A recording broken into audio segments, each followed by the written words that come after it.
We are back, baby. Happy Monday, everybody. What is going on?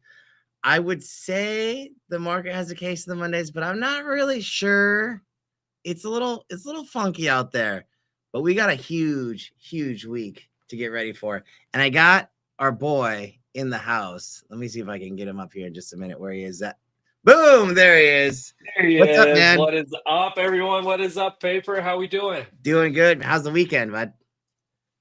Good. It was a good weekend. A lot of stuff around the house, playing with the kids, all the good stuff, and then Oh, watching man. futures just gap down last night. Caught some of that action and watched a lot of basketball. I know you were in on that basketball action too. But Oh, dude, I swear this March Madness has got me on a good one right now. I wish Hood I wish I had like spreads and stuff like that, but I had money in the Hood account that I could play with, and I was like, all right, let's go. So now they know. But yeah, I like sports betting, but it's not like a thing.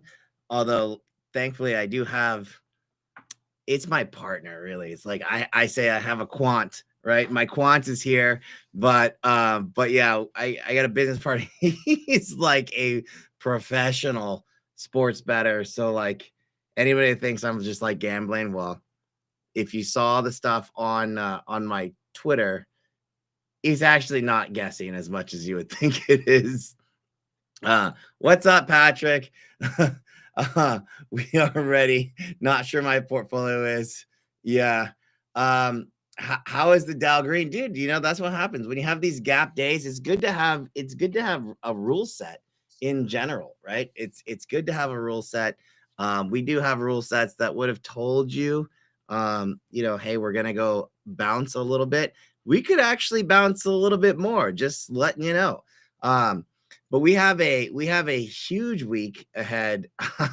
I'm not even like let me pull this deck up. we're really telling Paper it's because Walmart just threw the whole market on its back. That's what really What's happened this Walmart morning. doing right now? I don't even know. It's flying. Well, actually Is it? consolidating. It's like One it's point man, one it's point keeps six going. percent up. Costco, Home Depot went green. Like there was some strength over there in those names, which was Yeah. weird because What's there up with wasn't this? much strength I anywhere. don't get Celsius. Celsius been like, I get it, right? From a technical perspective. I know the level was like 32 or something. Over 32, it was just gonna fly. I saw it like 36 something this morning. I'm like, dude, this thing is insane, right? Insane.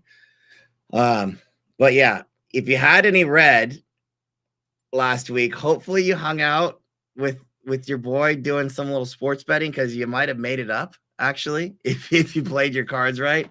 But I'm just telling you guys now, if you didn't know, the final is going to be Florida versus Duke, and it's going to be anyone's game. You haven't seen the best of Florida yet. Haven't seen the best of Florida yet. We'll see. Yeah, it's not Auburn. It's not Auburn versus Florida, and it's not I whoever was else. actually very confident it was going to be Auburn Houston until the Houston. Auburn's best player hurt his ankle and his elbow a little bit. So we have to see how that goes. I did see that, right? So I was thinking, I was like, should I just take the bet now on Florida? Because there's a few days in between the next game. I'm like, I don't know if they're gonna say something about the injury. I'm like, anyways. But yeah, dude, June, do you know I drink this? You can't see this, it's orange. Do you know what a non-alcoholic mimosa is? It is No. orange. You guys should try this out. If you're having a bad morning or whatever, go to the 7-Eleven, whatever it is, grab yourself an orange juice and a Red Bull and mix them together. Oh God. And there is your Oh non-alcoholic God. mimosa. A nice little pick-me-up for your Mondays. Just telling you, once you Stick with try it, coffee on you that. can't knock it. You can't knock it. But anyways, guys, let's get into this, right? Let's see. Screen number. What screen is this today? Looks like 2. How's this? Everybody see this? Liberation Day, boys and girls. April Fool's Day tomorrow, so don't be fooled by the market. But Liberation Day on Wednesday. We have a huge week ahead. And what I'd say is, like, look, we're right back to the lows. They called off the rally early. Hopefully you follow Twitter. notifications on, you would probably start to see me not being so bullish anymore, and you'd probably see what's this way. Yeah, no, it's orange juice. It's orange juice and a Red Bull. Mix them up. Just telling you, if you don't know, there you go. Right. I mean, you could do half Red Bull. It's all good. Did not see this coming this early in the stream.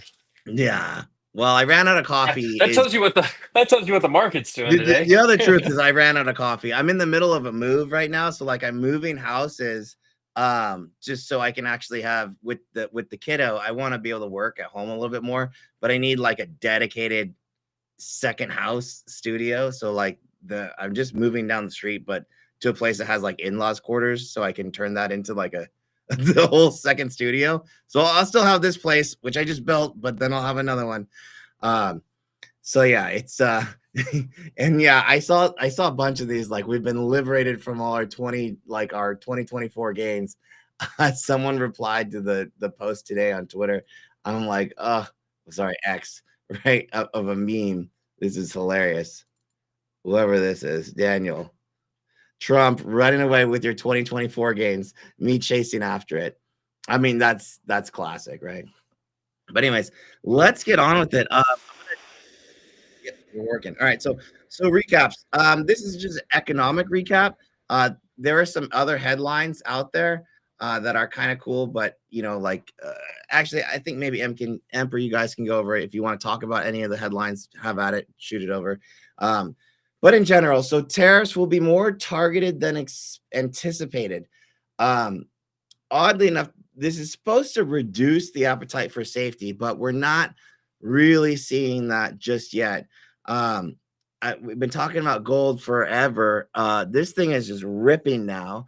I was short for a little bit, had to cover that late last week. I actually got a signal that gold is due for like a blow off top last week, and I'm like, okay, this is wild. This thing is not stopping. We have to watch that. So if gold, it's going to be rough for the markets to actually really rebound. If gold is over 270 or GLD over 270, that's kind of like your spot. Consumer confidence tumbles the lowest since 2021. We've been kind of looking at that. We were looking at the consumer confidence numbers down like 2022 lows. Market's doing a little bit of a pullback here. St. Louis, I didn't know who this Musalim was, but so that's the St. Louis Fed, warns that tariff inflation impact may not be temporary. And that was kind of like the headline on the for FOMC when Jay Powell comes out and says he went ahead and did it. And he said, transitory, and tried to like kind of backpedal a little bit. We'll see. And the stocks fall as trade war transitory. Yeah, as trade war clouds. And so I think this is it. So the trade war clouds the economic outlook. And we've been talking about this situation. And what it is, it's a growth scare. That's what it is, right? So, if there were any concerns about earnings coming through in 2025, well, that gets even cloudier with the potential of a trade war, which does typically spur that stagflationary word, right? And we can take a look at it. But I did catch it. So the Fed's new favorite word officially is now uncertainty, and I think that's really what you can get from this.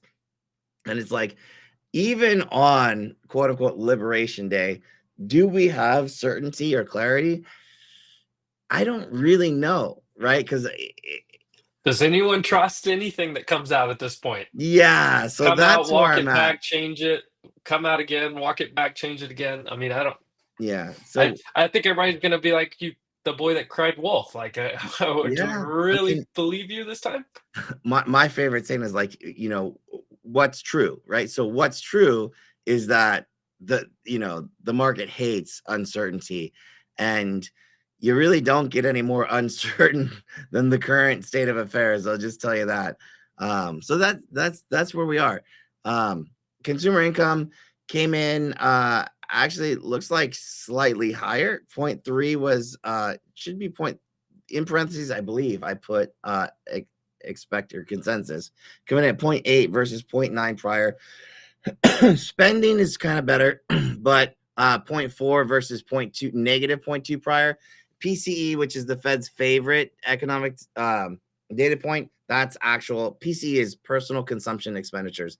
So we have CPI, which is inflation, consumer inflation. What are prices doing today, right? It's as backwards looking as you can get, but it's what the market loves to track.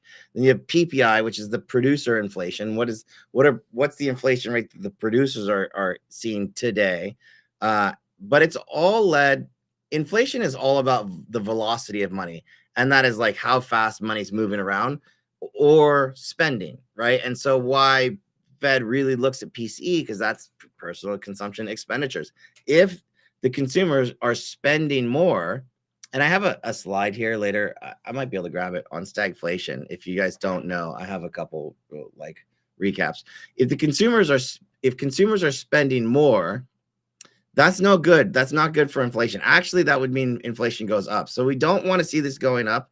Currently, year over year is pretty flat. So 2.5 versus 2.5 prior, 0.3 versus 0.3 prior for the month over month. That's good.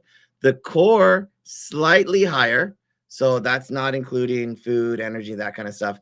0.4 versus 0.3 for the month over month. 0.2 or 2.8 versus 2.6 prior for the year over year. We don't want to see those spending numbers go up. That's not going to be good for the stagflation kind of storyline here. And here, I don't know if you guys can see this, but this is like I've used this in the past. I don't remember where I ripped this from, but I grabbed it off the internet a long time ago.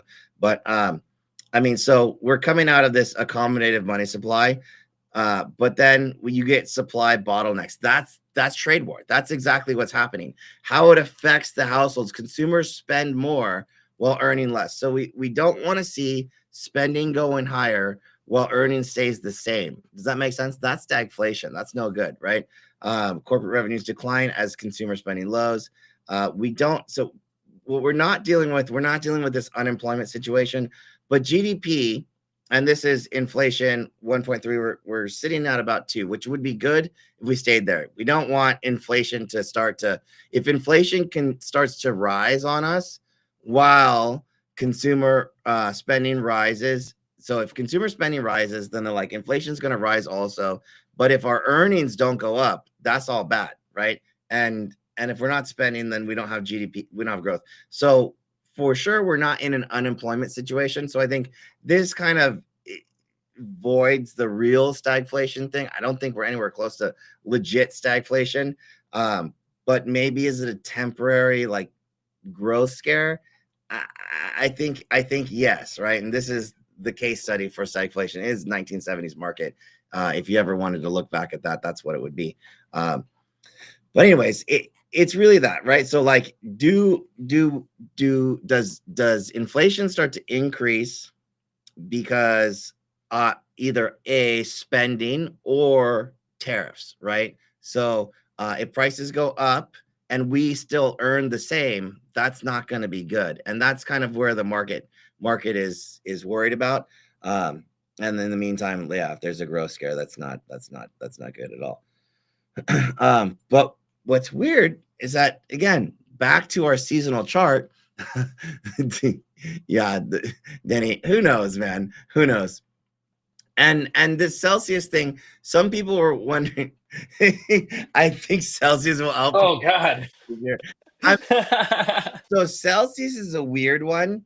It's a really weird one. I don't think it's gonna be like a rocket ship, but again, my catchphrase, what's true is that stocks make the biggest moves when they go from absolute dog doo-doo to just okay.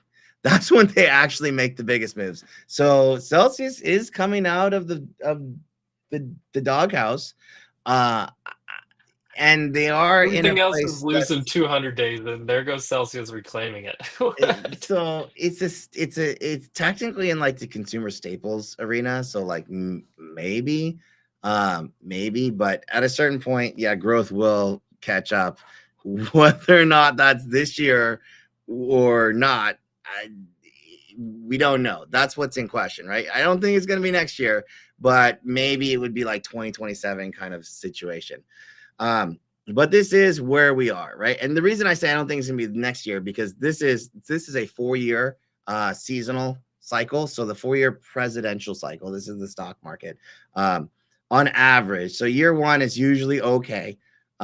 Year 2, you get a big dip. So this is a midterm year. Year 2, you get a big nasty dip. Mid-year, it's a very slow start, and then somewhere around this time, March, April, you actually have like a heavy decline into September, which is not good. But that dip is the dip that you usually really want to lean right into. So might not be this year, probably next year. But for now, what we need to see is like, if this is the trajectory, it's if you wanted to trade off the calendar, and this is what's weird, if you wanted to trade off the calendar, today is the last day of Q1. So usually we're not, what's I keep saying this, what's usually your monthly candles, your weekly candles, your quarterly candles don't usually end exactly on the lows. Like there's usually some kind of a wick on a candle, which means that you're going to be off the lows just slightly. That's what today will be, right? It is today, right? Today's the last day of the month. Today's the last day of the month, last day of the quarter. Month and Yeah. quarter. Are they going to close it out on the lows? I actually don't think so. Right. And if, again, if you trade off the calendar, I think it's today. But dude, I'm going to tell you right now, I'm really not trying to jump into this Liberation Day shenanigans. Right. Because that's wild. And if we do have a rally, which, by the way, last week, this time we were looking great. And then I don't know if it was Wednesday, we towards the back half of the week, it just all fell apart, right? It all fell apart. Today, we'll look at the charts again. We basically made equal lows on at the index levels. So very close to, we're not going down, right? So like we're not going down lower. That's if there was a saving grace or any kind of shining light at the end of today's tunnel, it's that we're not breaching the lows. So we're really damn close to it, but we're not breaching it, assuming that we stay over 550 on SPY today. So I mean, there's that also. And then do we actually close on the hard lows of the month? I don't know. But tomorrow we start a new month. Tomorrow we start a new quarter. And then right after that, we get Liberation Day, which will probably be wild. We get ADP and we get a bunch of other stuff. So all that to say is, whatever happens from next week, I think this week's going to be a freaking roller coaster, is my point here. I don't really trust anything. But next week, if we're able to get out of the muck, and we do, let's just for theory, right, say that we start going higher next week, because it's not going to be this week like that, but next week, if we don't make a new high, then this seasonal trend, if this is legit, this is going to be new lows into 2027 or 2026, which would really, or 2025, 2026, which would really suck. That'd be more like sub 500s on SPY, like 450s. VIX calls, no. And so speaking of the VIX, here's where, if you see the VIX under 16, maybe. And the VIX, again, it only measures a very specific point in the market. So it's 27 to 33 days to expiration or something like that. You could go to my YouTube channel on the main page. I just started cleaning it up, but there's it's only like a very small snapshot in time, and it looks like we lost and that it actually reads. And so that time frame that the VIX actually looks at, it's just a very teeny tiny snapshot in time that's supposed to try to identify the 30-day to expiration SPX option flow. And so if it's if the VIX is under 16, then what you should read from that is that people aren't really hedging very far out. That's what you can see, right? And the VIX, the way that they calculated it, it was done well before the advent of 0-day options. So now post 0 DTE SPX options, it really doesn't get the readings as well as it used to, because people are just doing, if you're gonna hedge, you just hedge for a day and then you're gone. But anyways, I'm gonna do a quick recap and then a brief look, and then Amp, after I'm done with this, if you want to pull up the Lux Algo Catalyst watch. But again, last week, so what do we got? We got PMIs last week, coming in again slightly over 50, so we're okay there. Got some building permits. Durable goods was actually expected to be pretty low, came in okay. GDP quarter over quarter. So we get 3 looks at GDP. And I'm not sharing right now, but my bad. This was the slide that I was sharing. So durable goods was expected to be negative 1%. We came in just, we actually came 0.9%. GDP Q4 or whatever quarter this was that we got was the final read. The next one, we're going to get a new look. And I think the next GDP number that we do get will be market moving. But dude, the GDP forecast just all over the place all the time. But that's, as long as this is over 2, it's better. You don't want to see in stagflation, you're going to see like negative GDP forecasts. So like if the next GDP forecast comes out and it's a negative number, yeah, sky's going to fall and it's going to be freak out time. And we did cover PCE just slightly. So again, this is the highlight from an economic perspective. M's going to come in and look at really like what the full catalyst watch looks like. Today we got Chicago PMIs. Tomorrow we have ISM manufacturing and JOLTS, and then it hits the fan, and who knows what's going to happen. And this is what I mean. Like this week is heavy. It's super heavy. Nobody really knows. I don't even know, like, just because this is the 2nd of April, like it's quote unquote Liberation Day, we might not get anything until like midnight. Right? So like and from here to there, I don't know. I feel like we could get hit by a headline at any moment. So I'm just like, I am right now in full day trade mode. I'm really not thinking about like buying major dips or swinging anything net new. Just because you really don't know. Like anything that happened at any minute is literally minute to minute right now in this market. But then after Friday, and this is why I say I'm not really looking to trust much this week. It's all about Friday. We get another Powell speech, but then we have NFP on Friday. So post Friday, we'll have Liberation Day, at least some sense of what's happening, or if there's more shenanigans or not more shenanigans. That's better, I guess, estimate. And then the first Friday of the month, every month, usually sets the tone for the entire month. And we'll know after Friday, so next week, where we're going. At least I will know definitively where we're going, and I'll have a really good sense of that. But Emp, if you're ready, oh, it looks like he is ready. I'll go ahead and switch this over to you, big dog. And there you go. So if you don't follow Lux Algo, let me see if I can drop their Twitter in the chat for just a second. But this is where we find this every Sunday. They post a Catalyst Watch right here. So this is economic calendars, and it's a little bit of like other catalysts that are happening. So Amp, I'll go ahead and hand it off to you, bud. Well, good afternoon. Good That's the famous afternoon. words every time he walks out on stage, of course.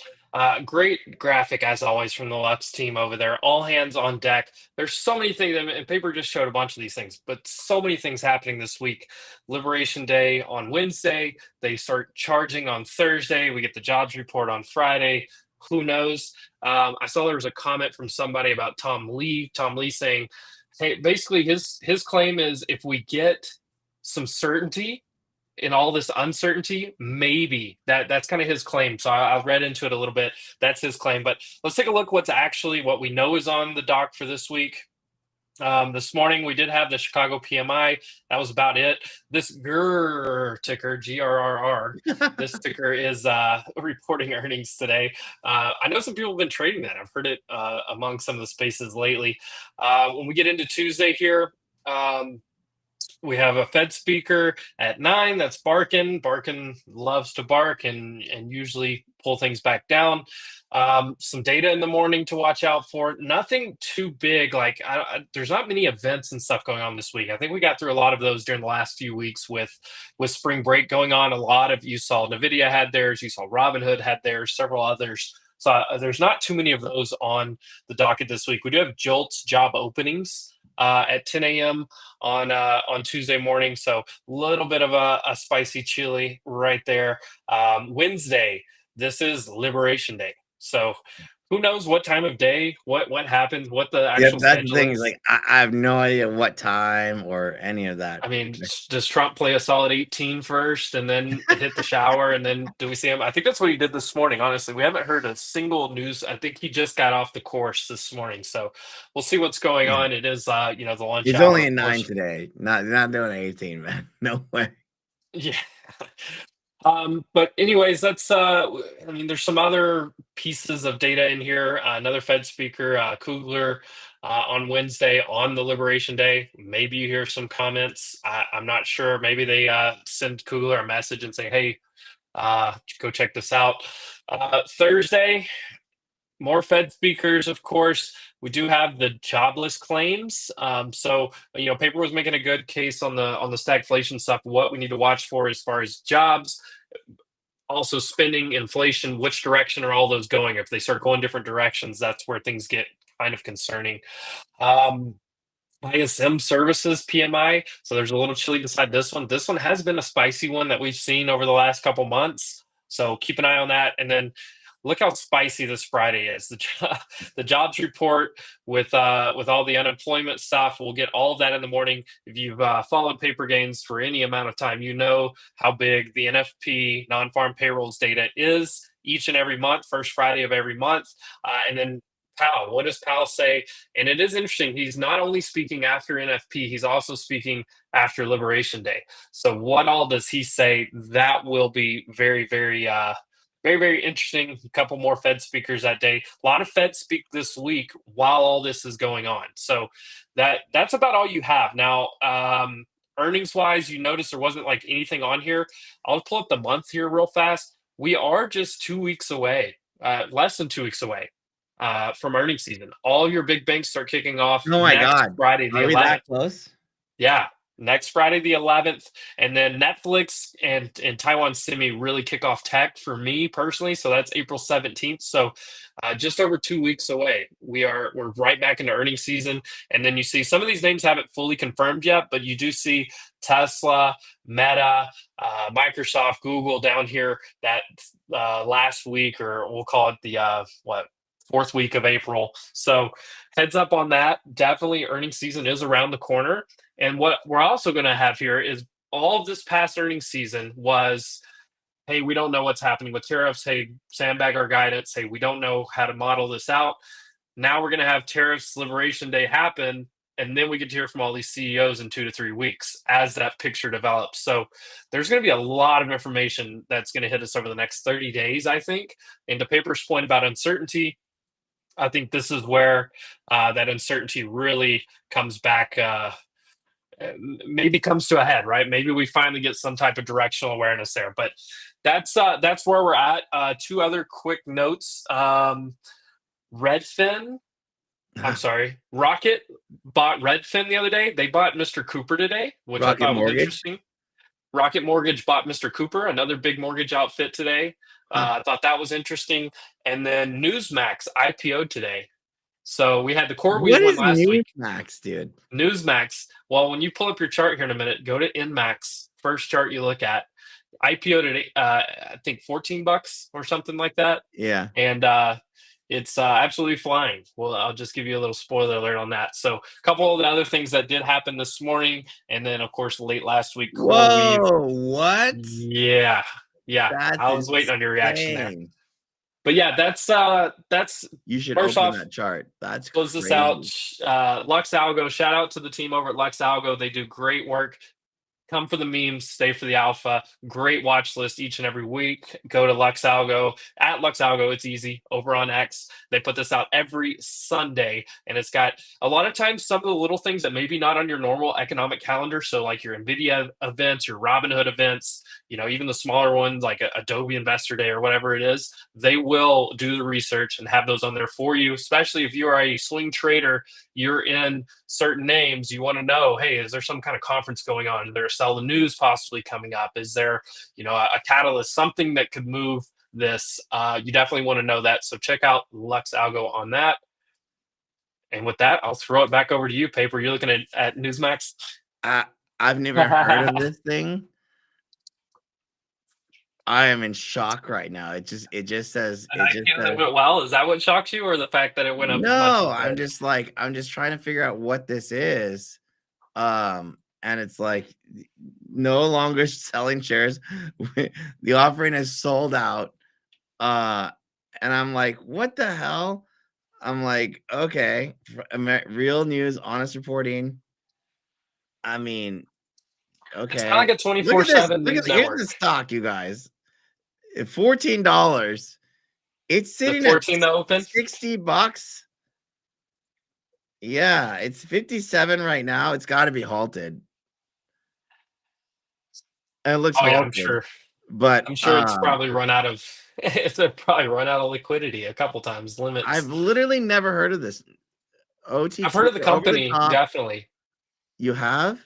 Yes, I've heard of the company. They do a ton Look at of chat. just Have like you guys, has anybody, I unsubscribed. So I unsubscribed based on their changes.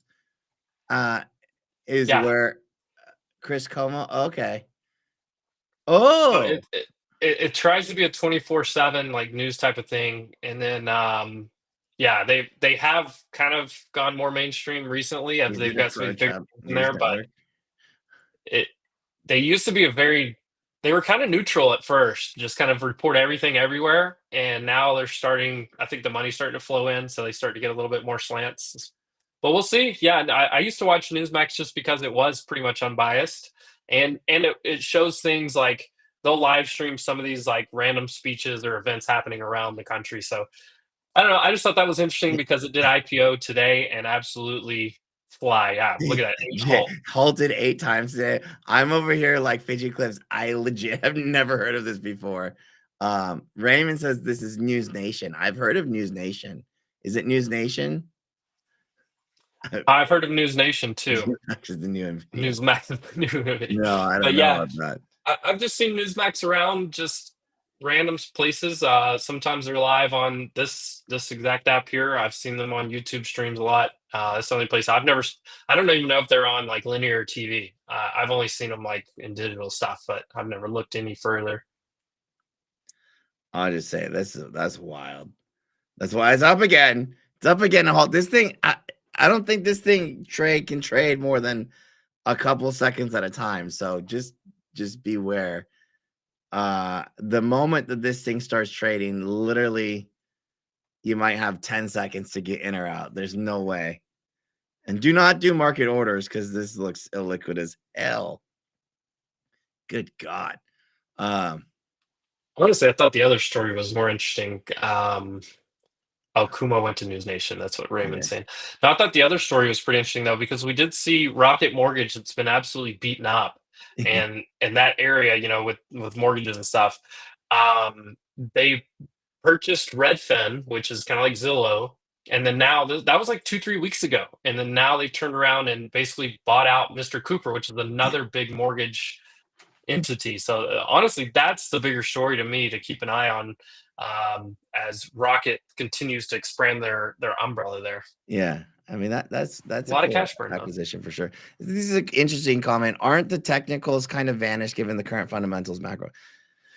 So definitively no, right? So technicals never go away. And they will tell you what's going to happen before things happen, right? Will you get the reaction when the fundamentals really change? You will. But what you can read out of the technicals now is like what the market is anticipating for sure, right? If something hits the headline, again, we've been saying this, like trading this Trump market is like walking down a golf course holding, you know, two lightning rods in the middle of a storm. You don't know what kind of tweet is going to come out next. That's true. So you gotta be really cautious. Again, one foot in front of the other. That's literally it, right? Never fully in, never fully out. But the technicals are all still valid. There's nothing that's like broken by any means. The technicals, I thought it played out perfectly when you look at yeah, it the from a technicals technical are standpoint. playing out absolutely perfectly. So definitively no. They're almost, I'd say, more important than ever, honestly, because you won't know, right? And at least if you have a general understanding, um, you'll know when the market is pricing something in or when they're discounting something. And I think the main technicals again is going to come out on Friday, but the read isn't the day of Friday. It's not about how Friday trades. It's about how the market digests Friday's trade, if that makes sense. So after that.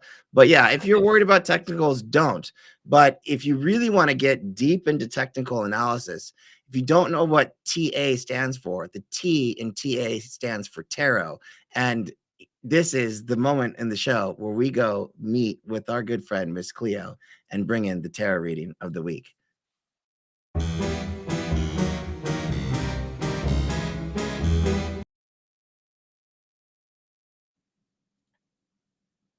Oh, I didn't have it. There it is. We are in. So this is the T in TA, and we got the tarot reading for the week. I have not looked at this at all. It's kind of blurry, not gonna lie. So what we get, sorry guys, that was I had to segue there.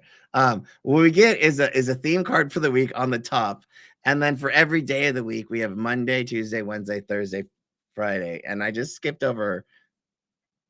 Wow. So this seems to be Liberation Day on Wednesday. I don't like these swords cards, dude.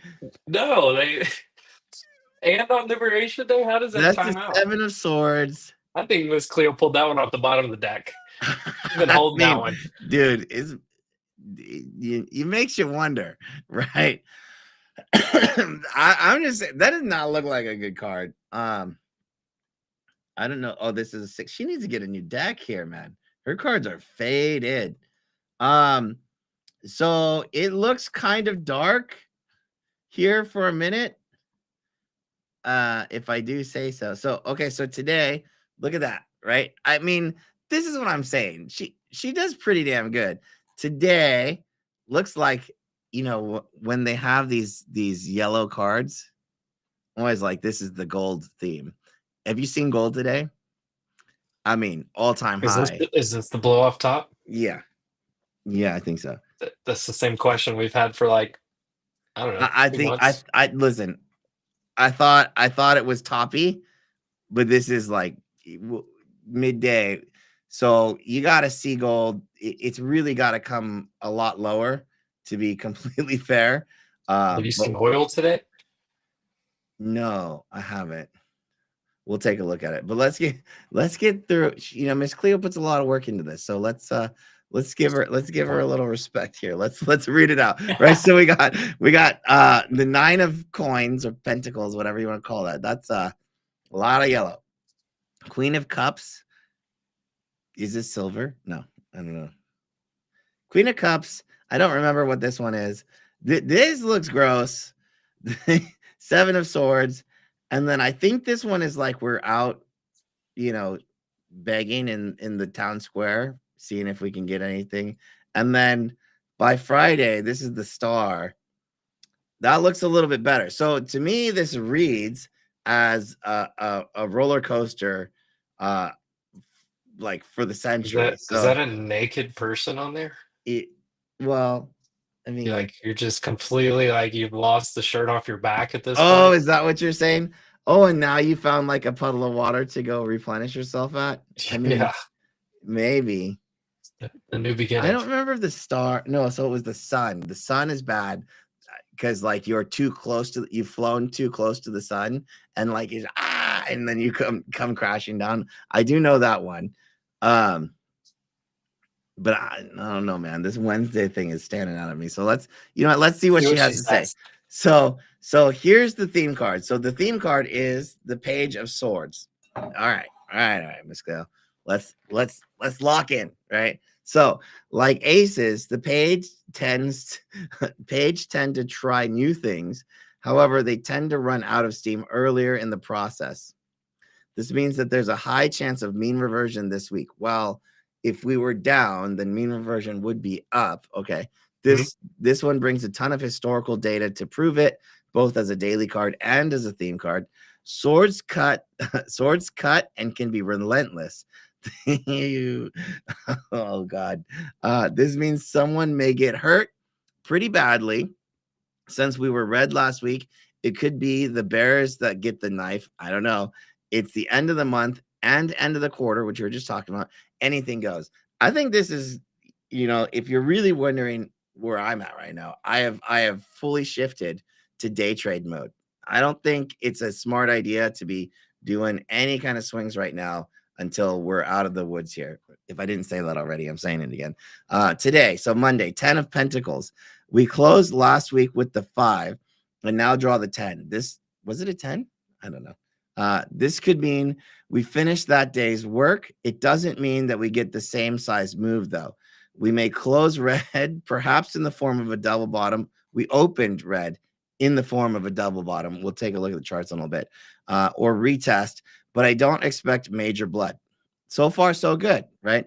It could be a decent chance to buy dips, which it was so far.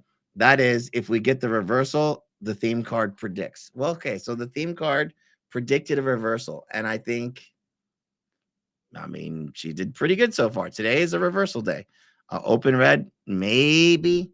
I don't know that we're going to close green. I don't think so. I mean, we were down like 1.7% on SPY almost for a minute. Now we're only down 0.32%. That's as good of a reversal, 1.5% reversal intraday that you're going to get. Expect mean reversion for tomorrow. If we go too far too fast, then this is mean reversion, or on Tuesday. At least a slow turning of the tide here. The queen has some energy, so trend is possible. It hits about 50. Why would you even put this data out there? It hits about 50% of the time. I'm not taking anything that hits 50% of the time. Oh yeah, flip that coin. Get out of here, Miss Cleo. She's not a trader. This is the first day of the new month and quarter. So Monday's pressures will be behind us. Expect a change in energy. Fair enough.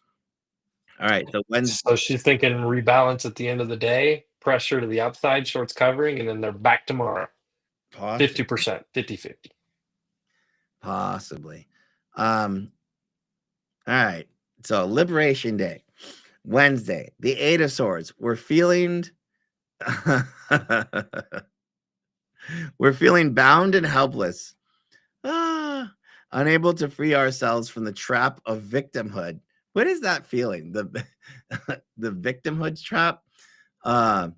This often happens after we get greedy during a green day and hope for continuation. So let's say we chop to the upside tomorrow and you hope for continuation on this could be a trap of all traps. I'm just saying. This one usually trends. All right. Oh, and then usually closes red. So I wouldn't be getting long into Tuesday's close.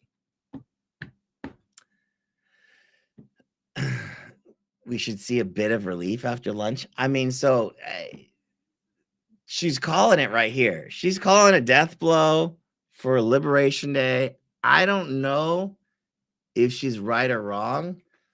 I usually go with what she says in terms of trends. She's usually spot on. T for Heather, T for trap. possibly.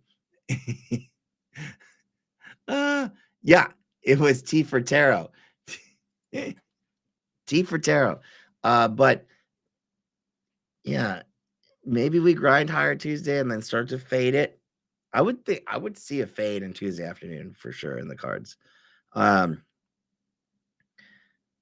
then hopefully this is the death blow and that's it on Wednesday.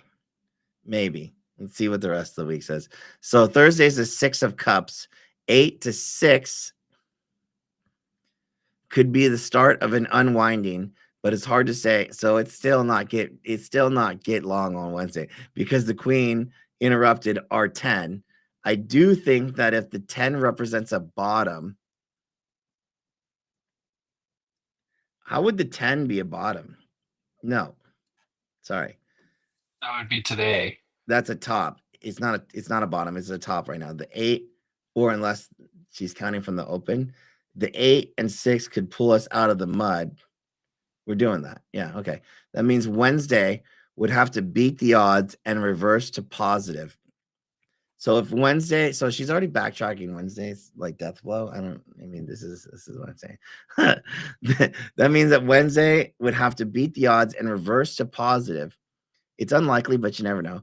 Otherwise, this card implies tricky trading action for Thursday and a longing for easier days. What's the date on Thursday? That's the day before NFP. So, Okay, yes. so if you guys don't also, side note, the day before non-farm payrolls days are usually absolute trash. Like you could just take it off. They're usually completely sideways. Otherwise, this card implies tricky trading action and longing for easier days. The cups should bring us to the edge of an emotional state. Wow. It might be best to take it easy here. I would concur. I think Miss I Cleo's told you got that this just one based on the spot calendar. I'm telling you guys, I'm super light this entire week. Like play money light, like not even really worried about it. My biggest trades right now, you know what my biggest trades are right now, Emp? TLT. No, they're iron condors. I have a series of 4 iron condors on SPY right now that I've been opening every Thursday or so. Actually, I had to do one last Friday. They're all bright green. And I honestly think that is this. If you don't know what those neutral strategies are, I would seriously, strongly consider looking into them. But I think that's key to survival here is not to be so directionally. The key to survival, in my opinion, is not to be so directionally focused and understand that choppy trendless trade is highly probable to me. So Friday is the star. All right, she's got a freaking essay here. So this card usually brings continuation. Okay, this was the good one, right? This was the naked lady in the river. Was it a lady? Yeah, lost the shirt off her back and then yeah. So this card, some water. Does anybody know this stuff? April Fools. Yeah, complete. Yeah, I'm with this, right? It's very much just one day at a time. This card usually brings continuation when following major arcana card, especially the 6. So it's continuation card. The star brings hope. That's good. That's good for next week. Yeah, I was saying next week. I'm not saying this week. However, here we go again. It could stick us with a bit of consolidation and close this one. Honestly, I don't hate that at all. However, if we gap in the opposite direction of Thursday, now she's talking about gaps. Here we go. If we gap in the opposite direction of Thursday, so Friday will, okay. If you don't know, Friday will also very likely be a gap day with this kind of data. I would plan to see the same energy for most of the day. It has on occasion followed a trend day with an equal and opposite trend day. I would say more often than not. I don't know about this occasion. It's that has happened many times when we're talking about non-farm payroll. So again, and even on that day, we go completely flat for the weekend. That's a rule. Rule number 1, non-farm payroll trading system, go completely flat after Friday, because it's all about Monday. Like, it's all about the following week, how the following week digest that, because we've seen some non-farm payroll days that look super bullish or uber bearish the entire day, and only to open up on that following Monday and reverse the whole thing and then some. JS24 just listening to Options 2.0 with me in a minute. Appreciate you, man. Yeah, we did a lot of work with the man on that one, and I think we have some more episodes coming. So that's a cool series if you haven't seen that one. However, if we get, did I read this? Oh yeah. So if the evening is choppy, what is the evening? What is he talking about? If the evening is choppy, The way it's written, it sounds like overnight pre-market. okay, I don't know where Miss Cleo lives, but she might be in like Asia or something. She's trading the Asian session. I don't know. Island. Expect more of that during the cash session. If it gaps, momentum may be in play. Yeah, so you want to show up for this day. You show up for non-farm payroll day to trade. You show up to trade. Take Thursday off. Come to work on Friday. Show up, suit up, lock in, because that actually might be the last good day that you get for a really long time. Also true. So you got to make Friday count. That's important. Recap. So for the week, we have an early week closing move and pivot. Okay, early week closing move. That's today. It's today/tomorrow.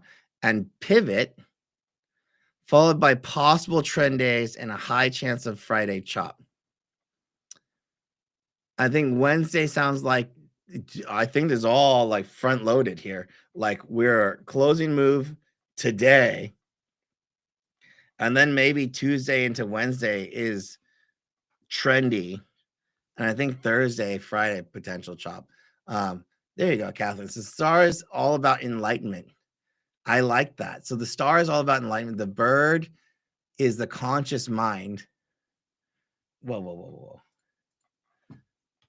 Where's the bird? I don't have a bird. Where's the bird? The star. Oh, there's the bird. There's a little bird. Bird is the conscious mind, calmly sitting in the tree, just watching the world unfold. Card is a 17. Yeah. The 1 is consciousness. Oh, look at this. Catherine, you're hired. The 7 is mental control. Dude, Catherine is on fire right now. I love this. All right, Catherine, shout out to you. So there you have it, right? So that there's another take. I like that. So again, I will be just like the bird watching the world unfold. That's your boy right here. I'll be there to trade if something's there, but I know that it's like I'm going to see what happens next week. So yeah, so there you have it, guys. That's a wrap for Miss Cleo. Let's do this. Let's get into the charts. So if you have tickers, you may drop them, and I may take a look at them. But no problem. I do have to roll out here. Yeah, appreciate you, man. Hour.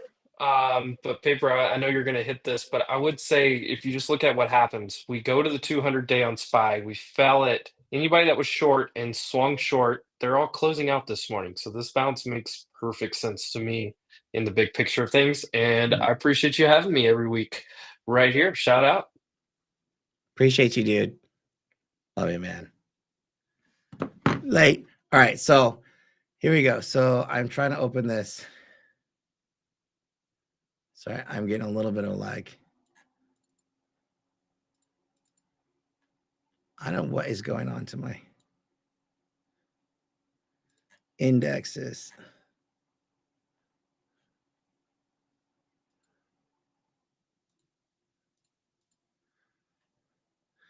All right, so here's SPY. This is just intraday. So usually my first look is going to be more like a 30-minute chart.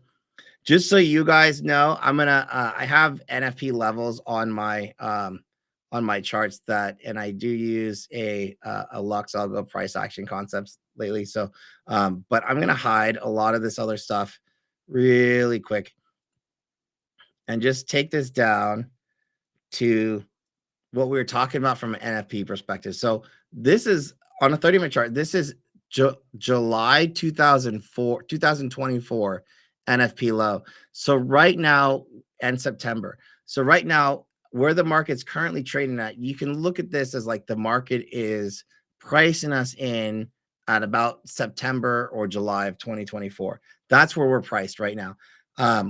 If we're over 555, we are going to go higher, but not before 555. That's this July NFP level. So right now we are firmly stuck in this box right here. And then if we can break out of it, then cool. Then we can go big time upside up into 565 one more time. But it's not going to be until we're over 555. I think if you get to 555, then we have a clean shot, like 10-point shot straight back to fill this gap.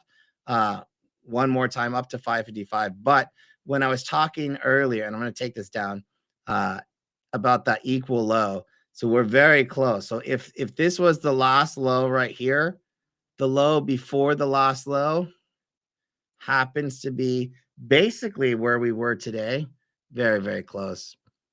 And it's almost like an equal low. So this is why I'm saying we're not going down further until we're breaching this level. So for now, this is the, again, saving grace. As long as we're over that 550 level, we're still not going lower. So that's where we are on SPY. If we do fail, I'm going to give you guys like my target.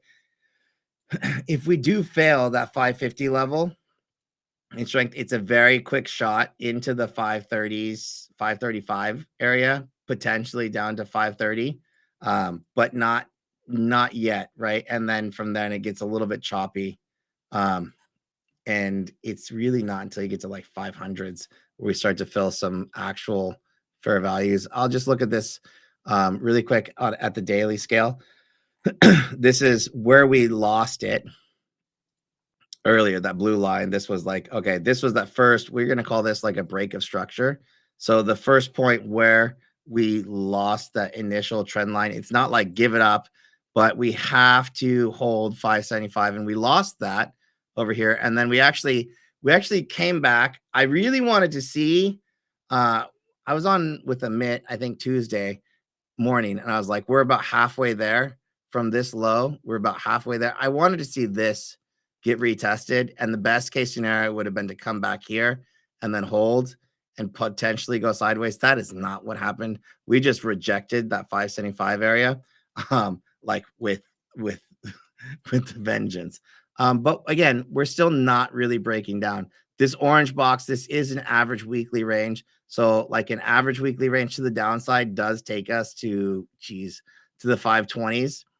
Again, daily scale here, it was pretty thin skies up in this area, but 538s, I'll just tell you now, that's going to run right into this area. So that's where it could go sooner than later. But as you get closer to that 500 area, that's where a lot of traders have really stepped in the past. So we'll have to see if we get there. That's what downside looks like in the near term.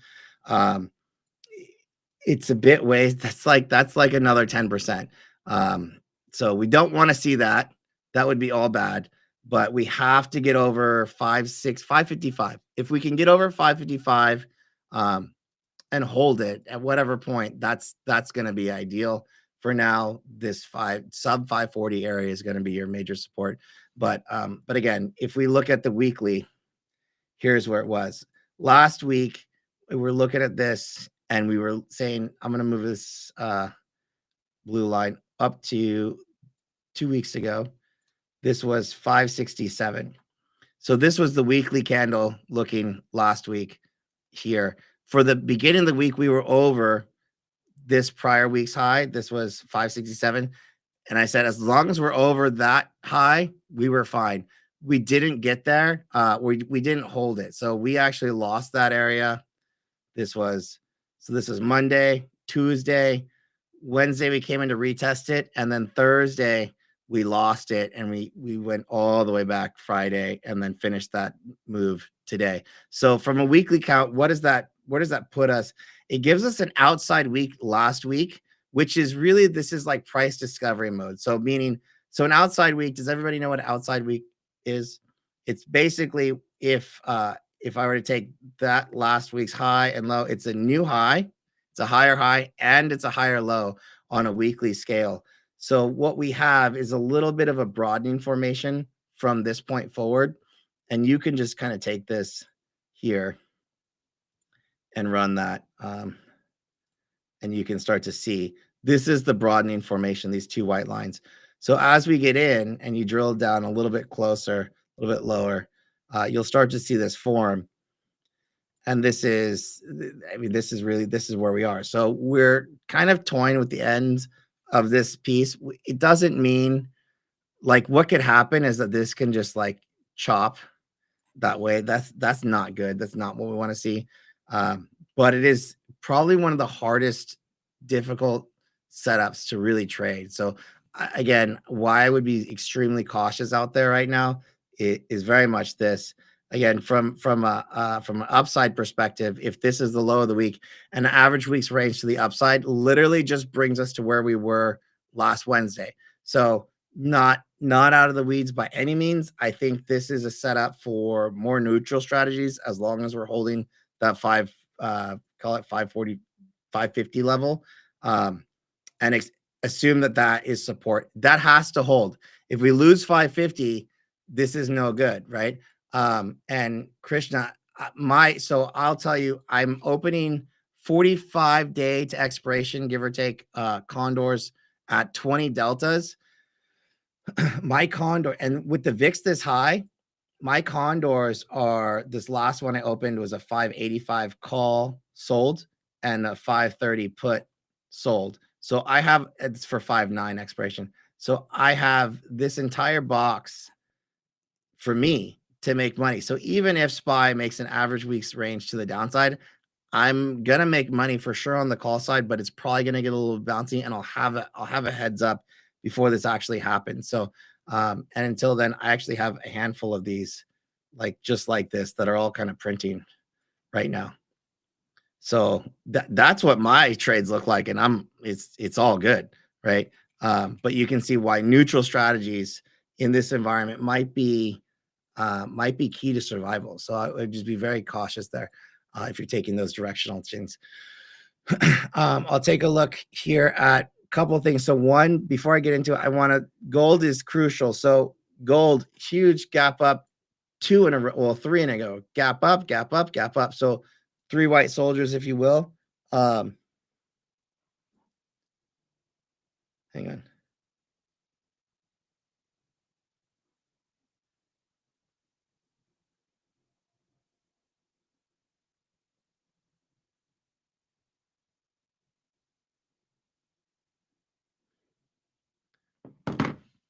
Three white soldiers, if you will. So 1, 2, 3. What I use for this is like GVZ, which is the gold so gold volatility index. When I got this alert, it was like right in here. I was like, oh, okay. Gold, the way it works is that volatility actually increases on gold as the equity goes up. So very different than some of the others. But if it sustains a level over 16, it could continue to squeeze. So I'm no longer short gold or really thinking about shorting gold. That's got to chill out for a bit, but it feels like blow off toppy. It's kind of beyond expectations, but this is that safety trade. Unless gold gets below 370 or 270, like that's where it has to be. It has to be below this 270 area way down here. Right now, we're so far away. It's like, I don't even know what to say on this one. So that's gold. It's very over the top. You know, what I would say about the rest of this market is that you're going to start hearing this, the market is oversold kind of theory, if you haven't already. And I would be very cautious about that whole paradigm. You know, the market can stay oversold for a very long time. What is true if you've been around long enough, is that if you're trading short in markets that are like oversold, you can get your face ripped off really quick on a little bounce. And so that's what you do want to be conscious of, is like, if you're short, you got to short the pops, if you will. That's the saying. And you really don't want to be like short into, like, your entry matters. I hope that makes sense. So if you're short, you got to do it on green days, like bright green days, like the brightest green days, and not when things are red. Or if you go day to day, minute to minute, and just go into day trading mode, then that's what you need to do. Just on the Qs here again, this actually is, so Qs are deeper. So Qs did make a new low. The low here was 466. New low is here, 460. As long as you're holding 461, from a daily perspective, that's the NFP level. But you're not, again, you're going to fill this half gap. Maybe you fill the full gap at 467. Maybe this looks good. This is live right now for continuation.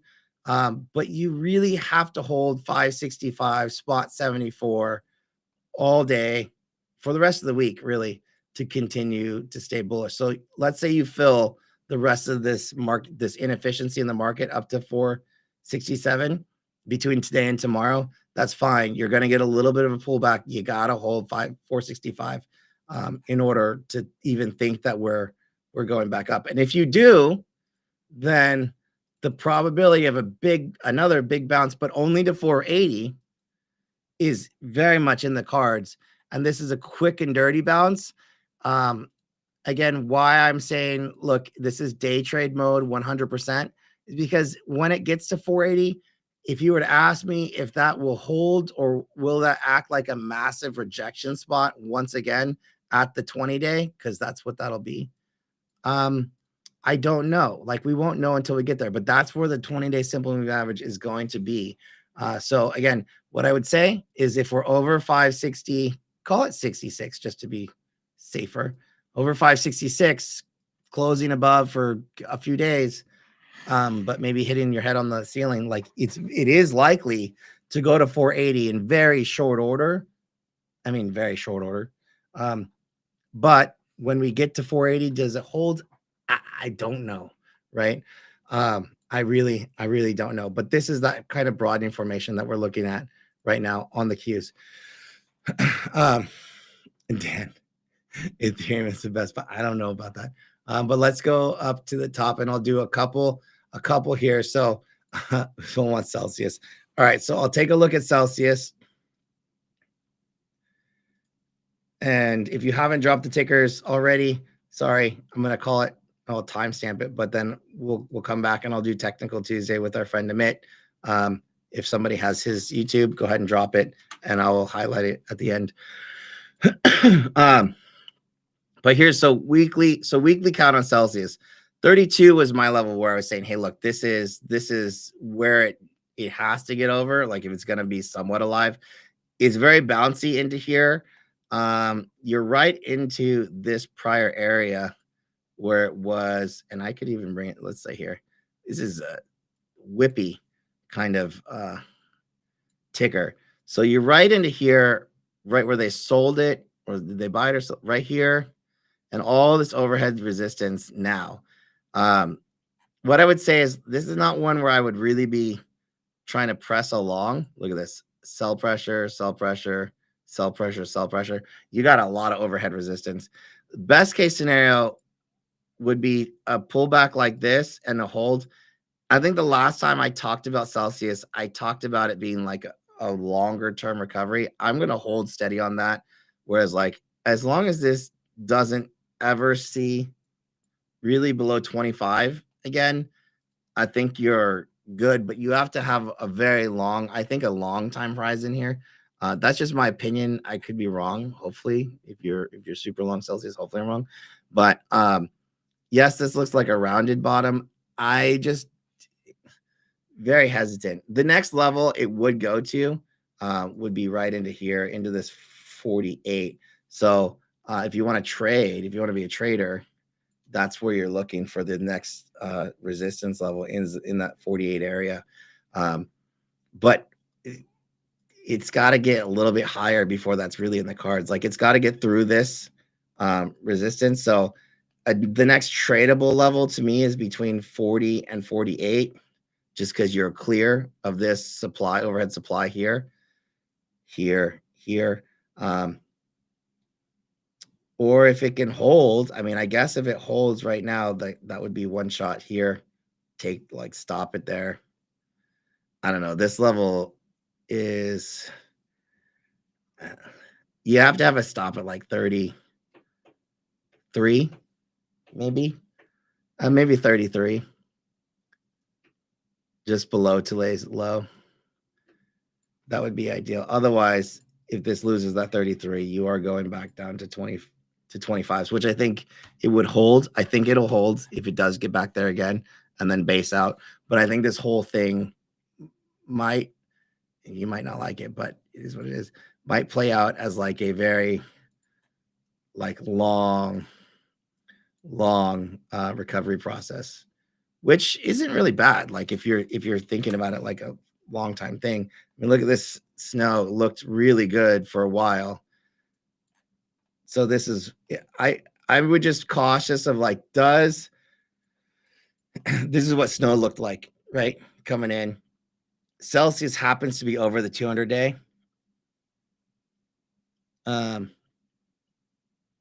Where snow never really got there. Let me just play this. I don't think it really ever got there. It's like it started to peek its head up just recently. But this is a very extended base. Okay, yeah, so snowflake here. It did. You don't want to see it like this, and then it just rejects, right? So a lot of things at the 200-day, you guys know I don't like to trade at the 200-day because of this kind of chop and slop type action.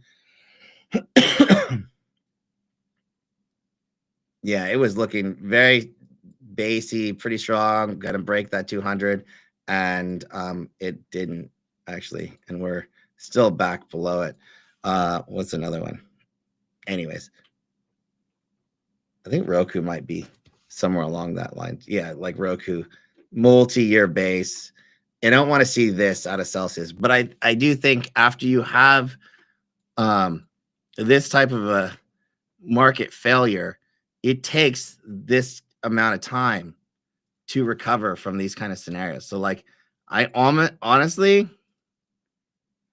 I might rather Roku. I might rather Roku over Celsius. Someone tell Amit that this is the next mega cap that we're letting next small, medium, small cap to look into. I might rather Roku over Celsius. But anyways, that's there. So Microsoft, so moving on, sorry guys. So Microsoft, interesting. So Microsoft 370, you're right into this death roll. And this is that last area right here where they were looking at pretty strong bounce off Microsoft today. The broader setup here, guys, I can't, this is rough. When I look at the charts, like here's the weekly, none of this looks good. You're now back retesting this broken, this is now the downtrend. You're now below it. You are retesting a pretty key level. So any kind of reaction here, I think, is just reactionary. That's that 366 ping, ping, ping, ping, ping. One more time. I don't really, this is something where like I think is bottomed today, but you got to wait till next week to see what happens. You do not want to see this one below 365. That's not going to be fun.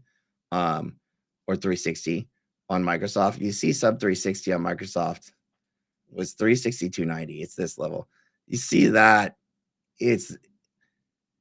that's an ugly fall. It would be like another $40 on Microsoft. But again, we're so deep in this. It's not like the term is shorting the whole. Like I don't really want to be short into this right here, right now. That's not going to be ideal. But this is actually a pretty strong level of support here now for Microsoft.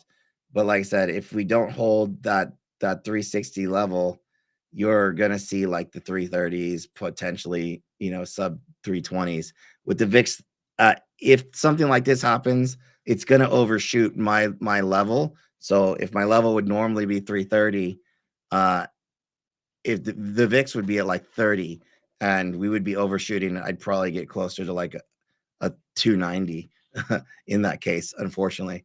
But I think this is fine here as like a bounce spot. Rocket Lab, smaller cap. It's not out of the woods yet. So 2130 is the key area.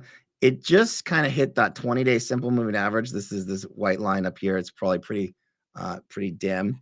But it's at the base. I think downside target's going to be sub 15 if you want to pick it up. It looks like it wants to kind of chop down there. This is not out of the woods until it's over 2150s. To me, then it has reclaimed its uptrend. For now, this is more like be in the dip buy mode. And then there's this earnings gap from the last one is at 1516.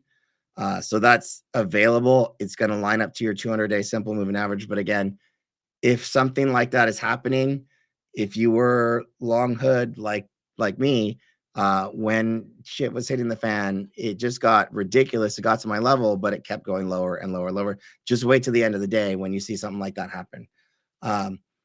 So Amazon again, Amazon. So these are all starting to shape up like those, like that price discovery mode, right? So I think it is all like it's all available. Like again, price discovery mode means we could get more higher highs, we could get more lower lows. It is actually 188. So 188 was boom 2021 all-time high. We actually breached that.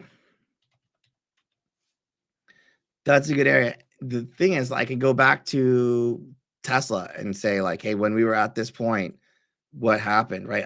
You would think normally it's a good spot to buy, but we just kept going a little bit lower. Below that is 165. That's where that bigger level of confluence is, right in here. So this is an interesting level. Google's at the same exact spot, just so you know, right? But this is where all this volume was. It's actually like sub 170s. So it's a good spot. Normally, if we had a VIX at like 14, 15, I would say go for it, right? And I think that would be normal. We're just retesting this here, but I kind of want to see how this shakes out right now. Because to breach this and fall into that 170s, like that's very possible in this environment, right? Whether or not it's justified doesn't matter, right? Like it can stay ridiculous longer, like it can stay irrational longer than we can stay liquid. Just for note, right? Google, it was 150.97. That is that 2021, 2022 all-time high right there. Again, exactly to the penny sitting on it. But can it fall deeper into the 130s? So Amazon 170 is going to be equivalent to Google 130s. Does that break the long-term trajectory? Actually, no. And that's kind of like the thing, because that would be here and then it would be like that. That's what that would look like. But again, the time frame on some of these setups is very, very long. So like we're talking multi-year long at this point. So you got to have that kind of patience, right? So that would be like this and something like that, right? So again, I don't think you need to be in a rush to do anything. Again, yeah, look at this volume. Like it's the time that Amazon spent at 160 in the 160 area is heavy, right? So this is a much stronger support level in that 160 zone compared to like, okay, so we'll just do this. Amazon spent this much time in that zone. Look at this is nothing. Like that is literally less than 1/3 of the amount of time that it spent there. So it's a medium level of support. It's not really great.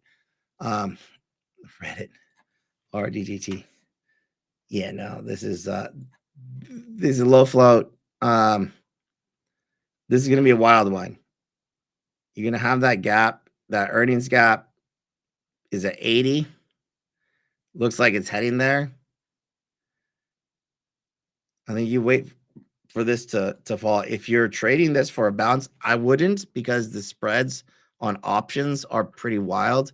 If you're trading equity for a bounce, your bounce would take you to 122, which is maybe not a horrible equity trade.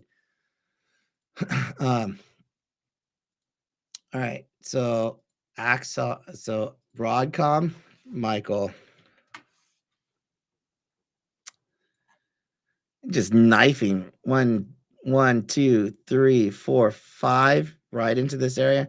This is a better level of support, but just know that this exists down here, which has been tested twice in the past, and we know that that is a little bit stronger. So while this is okay, right? This is like the first test of this area.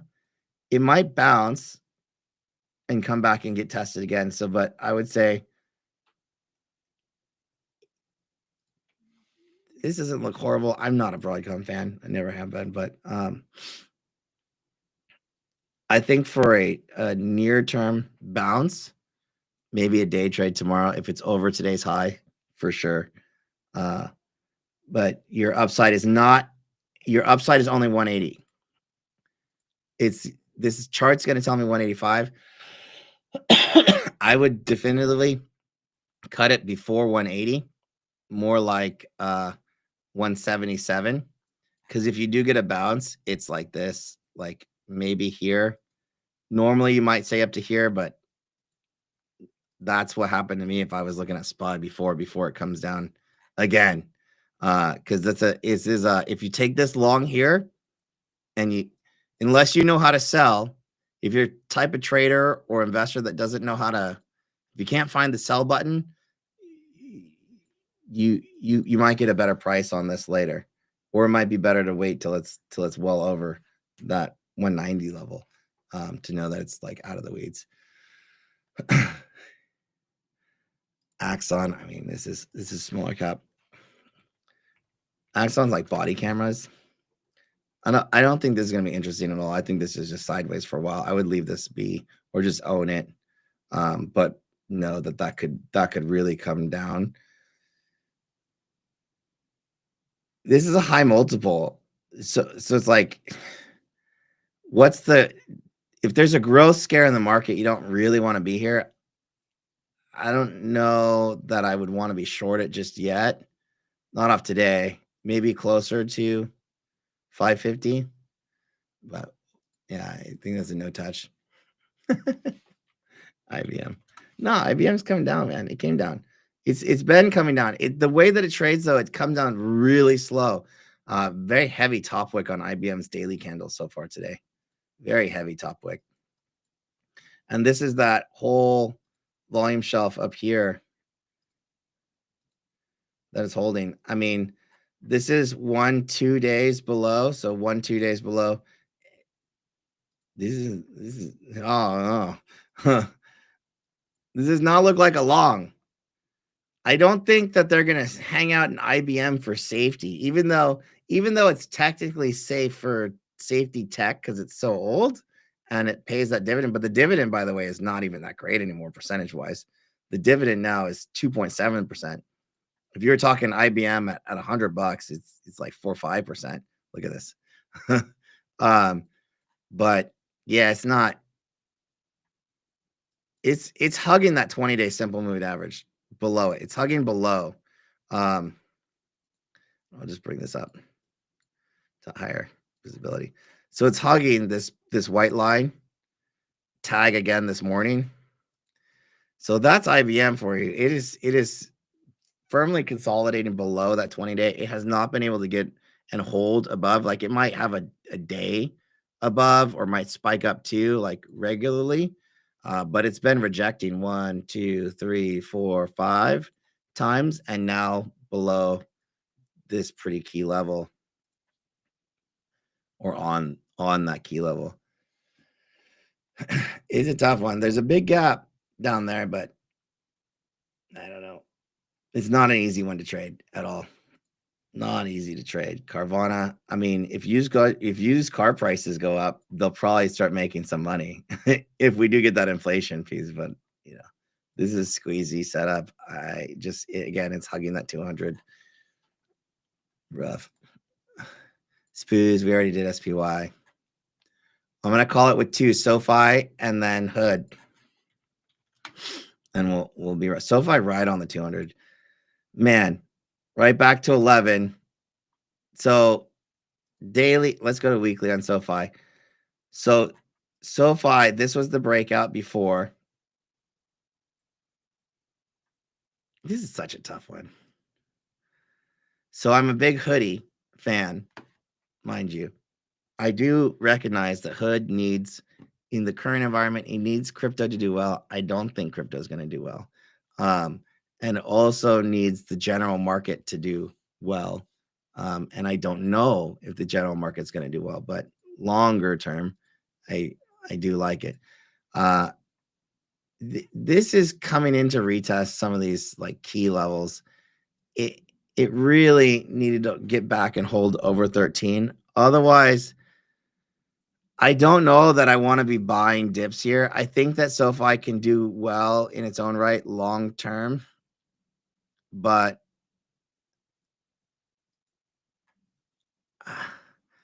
I'm just going to have to say it as close to 10 or below 10 one more time. If you do go any lower, that's what this looks like.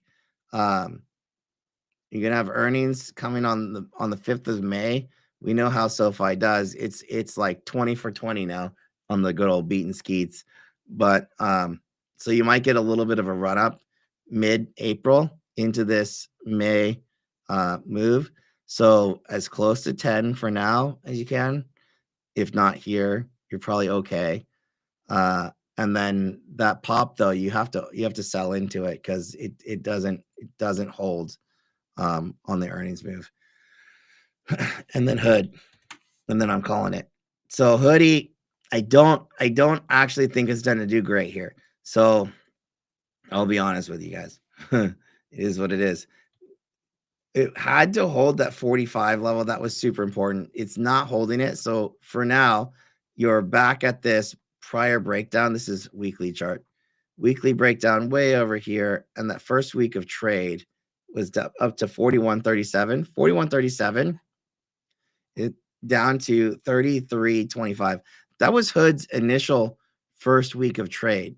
You believe that? I mean, what a range to trade in for your first week. But this is that huge move upside. I don't know what the hell was going on over here. $980. It happens. And then it fills this hole. And between 41 and underneath 41, it just free falls, right? So like it can get to 33. I'm hedged on my Hood right now. Short calls and some long puts, short dated. But the possibility of this getting to 33 is possible if it can't get and hold back over, I'll call it like 41.50. So that's super important. A nasty dip on Hoodie is into the 25s. It's what's true. So would I love to pick it up down there? I absolutely would. Am I going to be oversized here? No, I can't. I'll give you a bonus. Unless it's over 42, then I think you can trade it, right? But again, does it hold that? I don't know. Tassie, you got delivery numbers coming on the 2nd. You're just hitting this 20-day simple moving average. I came in actually net short Tesla today, covered. You're hitting this 20-day simple moving average right now. There's a session gap on the day, 260. So if it can actually start closing back over that 260 level where it likes to gap, this is 262. So gap down 262, gap down 262. If you can hold over, call it 263, I think you have that trajectory to bounce. First stop, again, the 200-day. It's going to be 285. And a nice and a real legit dead cat bounce on Tesla still can be over 330. The problem is that we hit our heads right at that first level. So this was a good bounce from 220s, 210s into 280s. Let's be real. That's a good move. And then again, but the velocity coming back down into the support area with delivery numbers that are probably going to come in low on the second, and then Liberation Day right after that, and then non-farm payroll day. I'd personally rather just like set it out like off to the side. I do know like Tom Lee's theory right now on like the face ripping rally post Liberation Day. I believe that he did state it starts with Tesla in his summation. So I would probably take a look at that. But if Tesla's leading and you're over that 265 level, this is going to, in retrospect, this is going to look like nothing more than a breakout retest and long. But it's it's a watch for here. It's not a trade. It's not a go. It's not a confirmation or any of that. It's just a watch. This is how you have your levels. That's fine. But you to avoid, trying to catch a falling knife, you got to wait till it starts to go back up. So you never trying to snipe the lows. That's just not the easy. That's not the easy way. Because can it go to 180? It really can. I don't think that 200, like these even numbers, not really going to save anybody. But minimum, this has got to get over 263 and hold that 20-day simple moving average at a very bare bones minimum. But all right, guys, I think we're good. I just, any of these comments, not trying to swing anything, but more of a day trade sense with fears, speculation going around, not financial. What do you personally think of swing gold long? I think that you can, if I think that the time to get long gold has passed. I think that if you want to get into gold, like again, you got to buy it on the red days, and you'd really have to do it here, knowing that this is rough, right? Like you're way up there. You can do it, but you got to do it as small, right? So anything here is just like it's just like don't be fully in, not large shots or anything like that. And so for Hood going into June, holding lots of 45s, trapped the 200-day 311 and is above. I mean, lots of 45s. I mean, depends on your time to expiration there. I love Hood, right? I love Hood as a company.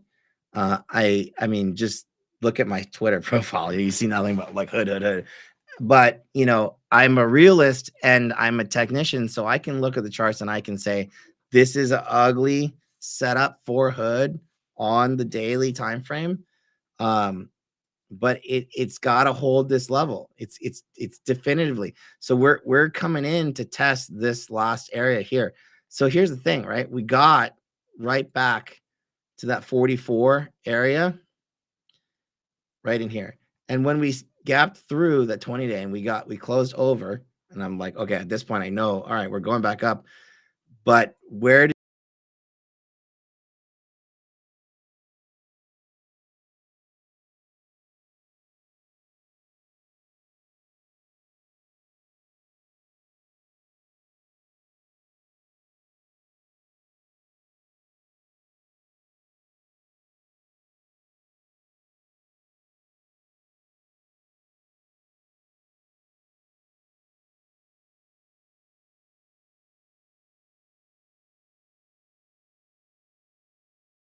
is it feels good knowing that like Robinhood was the first to fill the upside gap and is holding that gap today. Here's the gap, right? So like you gap down, it's the first stock on my list that went up, filled the gap, and is actually still to this minute trading over. That's encouraging, but I'm not so like naive to think that, sorry for the word, but I don't think this is not going to tell me that we're out of the weeds just yet. Weekly time frame, it just doesn't look great, right? So like it doesn't look great. We just So so we have a higher high. Here's the last low right here, right? We have a lower low. So if this is the last low, just do the count, right? So high, breakout. This goes breakout. That's the low. We do have a higher high, but we breach the low, right?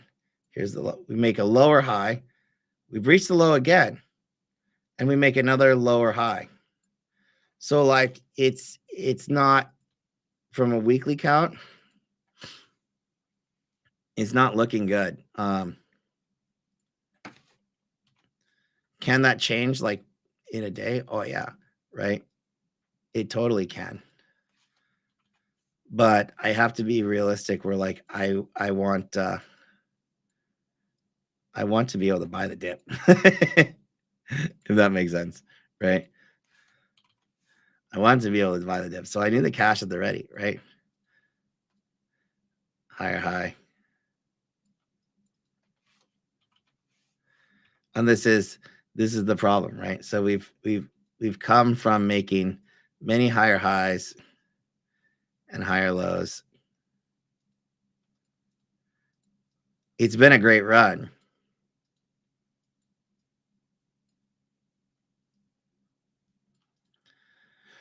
But we have changed. The character of the stock has changed, right? So once we lost that 47, we did make another attempt at it, but we're not over it. And we're making a new series of lower lows and lower highs. So this is currently where we are, right? So where does that lower low land?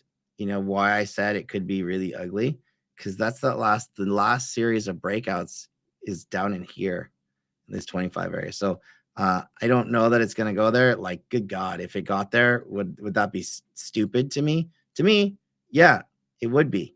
But is it possible? It is. So I gotta not be. We gotta wait to see like where we get a another change in character, right? Because if this ends up doing something like this, it's gonna start out. It's gonna start out like this, right? So these series of lower highs and lower lows needs to stop.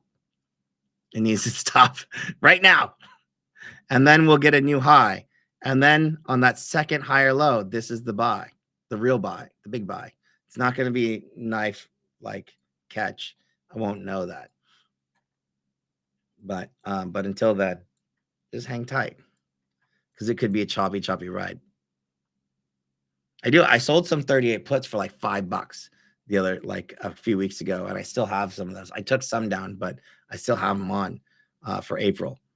So those will fight. I think like on the really ugly days, that's what I'm looking for right now. Do I look for divergence in the charts? Not. I'm not a big oscillator guy. So like maybe on a daily time frame or higher, potentially. Yeah. Chances of SPY going below 550 from a TA perspective. I go back to the beginning and I just showed you yes, but it's a if this then that kind of situation. And I don't remember exactly where it is, but yeah, I'll make timestamps on later. Paper reps the hood hard, but look, I know if it's not going up, it's not going up. Is it interesting? I don't do options, but if I wanted to buy something and sell for a bit of profit in a few days, no, like you gotta wait.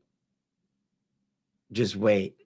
To say a few days, like if you're talking about like buy something and sell for profit in a day within the same day, maybe, right? But you'd have to use some crazy stuff.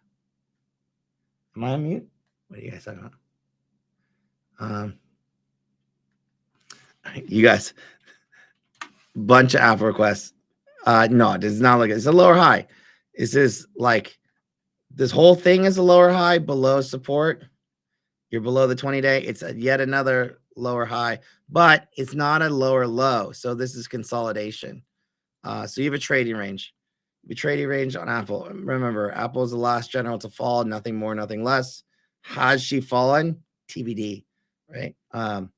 TBD. 220 is massive, massive prior support / resistance. So maybe that's why you're asking, because that's this huge level. It does not look great. But again, Liberation Day, NFP, all that kind of stuff. This looks very bear flaggy, meaning like, here's your bear flag, but it's not broken yet. Your bear flag is not broken yet. So TBD. I wouldn't, if I saw Apple sub 200, I'll buy her again, but none of that. All right, guys. Adios. I love you all. I think if I didn't get to your ticker, I'm very sorry. I try, but I can't get to all of them. But hopefully you stop by Amit's place on Tuesday, and we will see you on the next one. All right. Gotta call mama. We're in the middle of the move. It's been wild. My body is completely obliterated. Dude, moving is hard. All right. But I'll see you guys on the next one. Adios. Peace.